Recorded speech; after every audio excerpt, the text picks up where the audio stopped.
You talked earlier about looking at world best-in-class retailers, having access to them, and bringing that know-how and that expertise to your U.S. retail clients.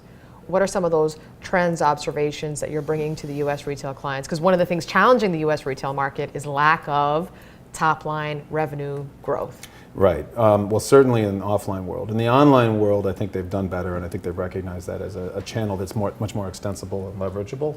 I think, just for example, it's amazing when you go on an international website. One of the best examples I can give you is Zara, the clothing retailer. They're headquartered in Spain. They have, I think, 90 countries that they service. They do it all themselves. They're not a Borderfree customer, sadly. They're an awesome global retailer, and one of the most remarkable things about their site is that there's very few words. Everything's done in pictures. And the words are only like sort of the search here, or this is where you put in your address type information, things that are easily translatable, that are fairly static, but aren't necessarily about how you describe the product.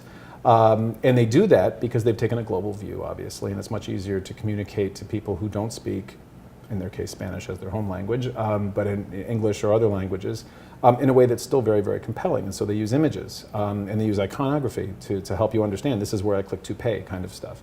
Compare that to an American retailer where the amount of copy around a product is usually quite intense. When you go to any particular retailer and you look at the product page, they invest a lot in writing a very long, flowery description about the product, and all of that's in English. And if you can imagine having to translate that into 25 different languages, that would be extraordinarily expensive, because you can't really use a machine to describe the way the color of fabric, things like that. So that's an example, I think, of sort of how do you help American retailers globalize.